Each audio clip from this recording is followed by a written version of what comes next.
beyond and ahead of you. IPOB, the indigenous peoples of Biafra, have made it into some kind of policy that they intend to attack as a first step. No, they don't intend to attack. They already did one. They already did one. Senator, they did one already. Oh, well, is that what you mean? No, what they said is that... No, where I'm going is this. Yeah, no, where I'm going is this. Let me get where you're going. Yes, they said that even though they did the first before they now announced it as a policy, maybe in order to keep the element of surprise, they attacked Deputy Senate President, your colleague, Ike Ekweremadu, in Nuremberg, in Germany. And then after that, they then said they were going to attack all, publicly humiliate all Southeastern leaders. And then, of course, Nigerian leaders. They threatened to go after the president during his visit to Japan for Ticket 7. But those who have been watching this point out a certain irony. The leadership of IPOB,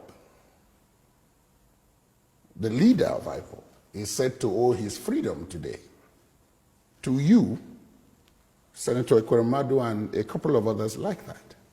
So what went wrong that they now think you are part of the problem?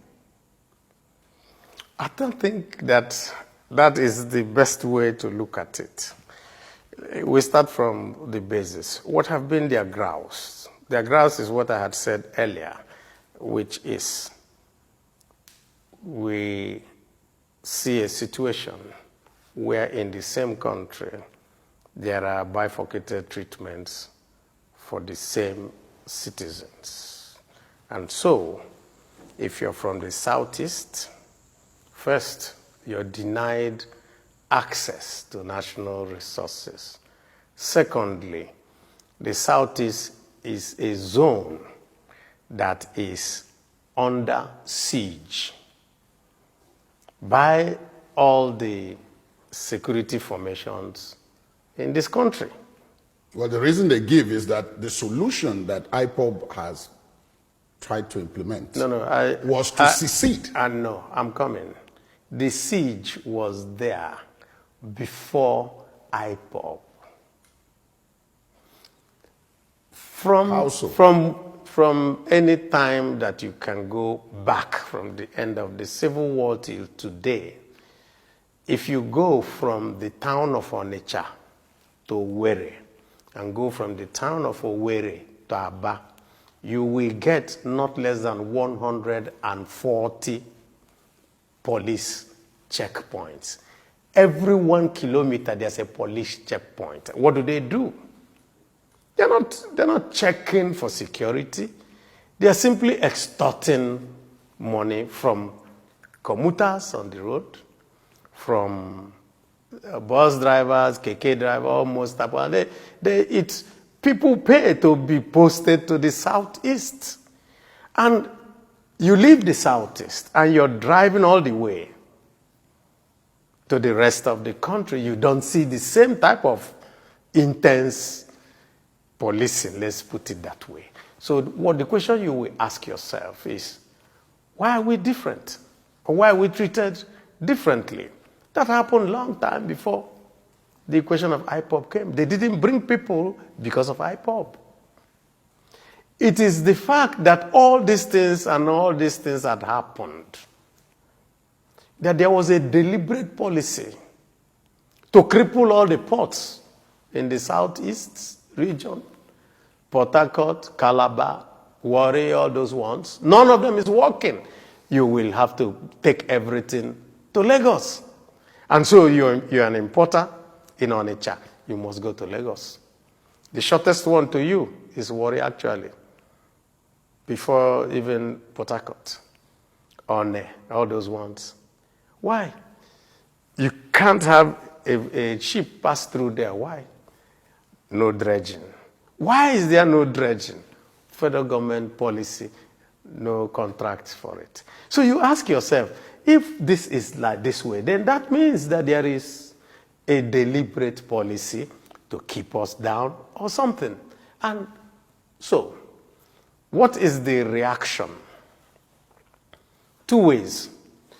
You appeal or you fight. And so, you have two sets of people in the Southeast now. Those who want to, let's continue talking, let's see how we can resolve this issue. And then those who say, no, we're already down and out. What else does it take? Let us all die. And, the federal government just turns a blind eye. And I continue to say, and I have sat on the floor of the Senate and I've said it, why has this federal government not ever opened their mouth to say that the herdsmen are terrorists? Why?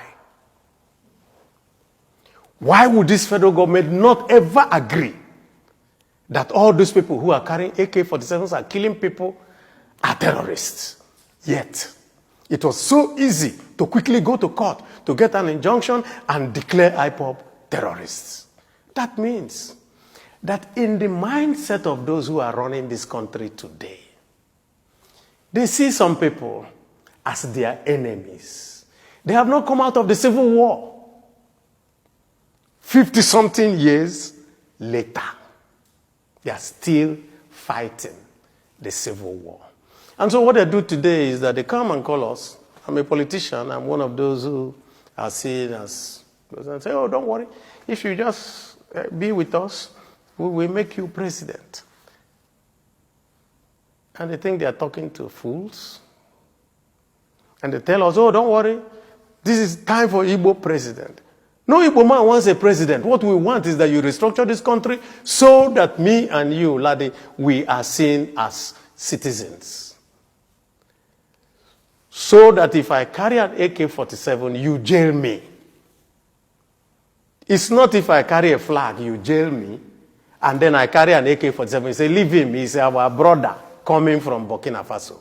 How can that be? But you haven't touched on what I said. And what is that? About IPOB. I have touched on IPOB, and I've told you the why underpilling. Why do they think that you are now part of the problem? The reason really, the reason really is that they look at me, they look at Ekweremadu, they look at all of us, and they say, but you people are sitting down there. Because there are also young people who believe that you should do the fight, and not that there are other ways of engaging in this. We are not as young as they are. Most of us have crossed 60, and so we believe that you should talk. Quite all right. So you could understand their frustration, because what they will feel is that, you have talked for too long at every point, and they will tell them, no, understand it. 4 years is not an eternity. So we will have to continue to do these engagements, let me put it that way. But from what you've said, the political calculus, I've spoken to quite a number of people, and the political calculus is said to now favor the Southeast. It's not true. Not true. It's nothing but... If as the political alignments are, yes, and they have been since 1999. Yes. The South-South, the Southwest have each had a president. Yes. The Northwest has had a president. And now, if you take it beyond the geopolitical zones and you talk of simply North and South, it started in the South, it's gone to the North, it's come back to the South, it's gone to the North, and by 2023 it's supposed to come back to the South. In this chair you are sitting, Chief Edwin Clark, Chief John Wodo, have all said that in the case of Chief Clark, he was clear that there's no contesting it. Morality, justice, and even politics dictate that it is the turn of the Southeast. So when you say, as the most senior ranking Southeasterner in the government structure today, that that's not true, many people will be taken aback. Yeah, I'll have a very simple answer to that. If somebody cannot let you be his gate man, how is he going to give you the keys to his house to come and live in the house? And I've just pointed out to you, show me that one person in this present government of APC, apart from statutory people, who is in this government. Show me one. Statutory ministers. Of course, you must have ministers. That is what the Constitution, tell me which other person. They have SGF, they have this, they have E, they have A, they have all those ones. They never let any person from the Southeast get near. And then they will tell the Southeastern, oh, this and that they will get there. How are you going to get there? And I continue to reiterate, and I ask everybody in APC, if you don't let me be your gate man, how can you give me the key to your house? Because if you want me to be president, that means you're going to bring me in. I'm going to be part of what you do. I'm going to have a role in your government. So if you're a minister, you don't see the president except you go through the chief of staff. Is that not what we are told? Or you write your memo and it goes through the secretary to government. So where do you get in? Where? Yet we have top people. We had former Senate presidents and all that who are part of the APC, yet they are nowhere to be found. And so if somebody, by his demeanor, by his action, does not let you even smell the seat of government, and then the man tells you, don't worry, in 4 years' time, I'm going to give it to you, how will you believe him? That means you're not thinking. So, and that's why I'm saying that those of us who have seen all this, we are saying, it really doesn't matter what you tell me, because what you tell me is not what is happening.